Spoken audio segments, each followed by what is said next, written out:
Bonjour.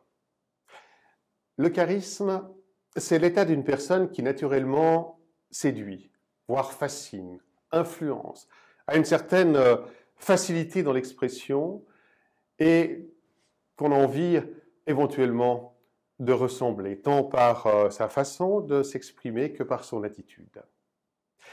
Eh bien, la bonne nouvelle du jour, c'est qu'on n'est pas obligé d'être tombé dans la marmite du charisme pour l'avoir. Ça se travaille, ça s'apprend et chacun peut en tout cas progresser dans sa manière d'être. Alors, qu'est-ce qui fonde ce charisme? 5 éléments. Le premier élément, c'est ce qu'on appelle la verticalité.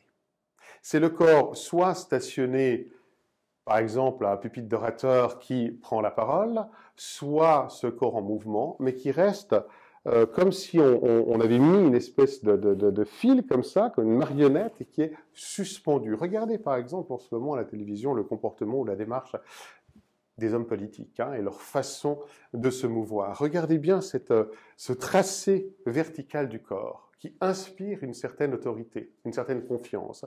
De la verticalité vont venir ensuite les gestes qui sont très précis, qui marquent la différence et qui donnent à la personnalité sa minutie.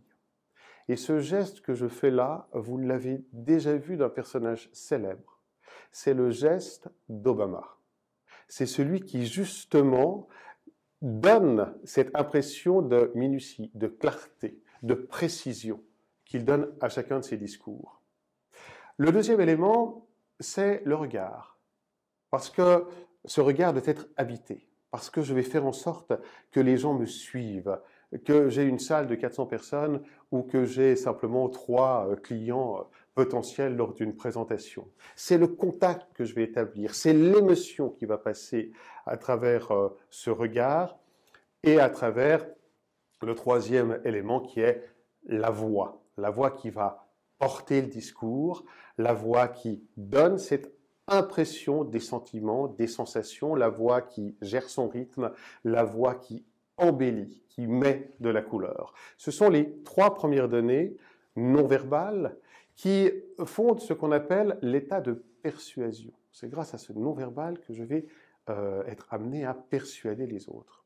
Et puis les 2 autres éléments qui, eux, vont donner cet élément de conviction, comment convaincre, eh bien, je convainc par des éléments verbaux, c'est-à-dire les mots, leur construction, leur formulation, la fluidité verbale que je vais utiliser dans mes discours ou dans une discussion, une négociation avec un partenaire.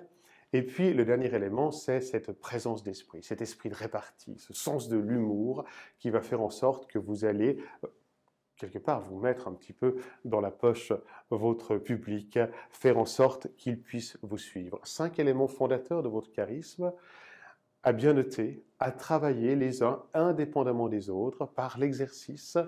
Vous avez un corps qui est un instrument ou un corps qui peut être comme un sportif, quelque chose qui doit s'entretenir, eh bien la voix, le regard, le mot, la formulation, l'esprit de répartie, ça s'entretient aussi. Il y a une quantité d'exercices que vous pouvez faire là-dessus pour devenir comme le manager que vous rêvez d'être, comme le leader que vous rêvez d'être, une personne charismatique.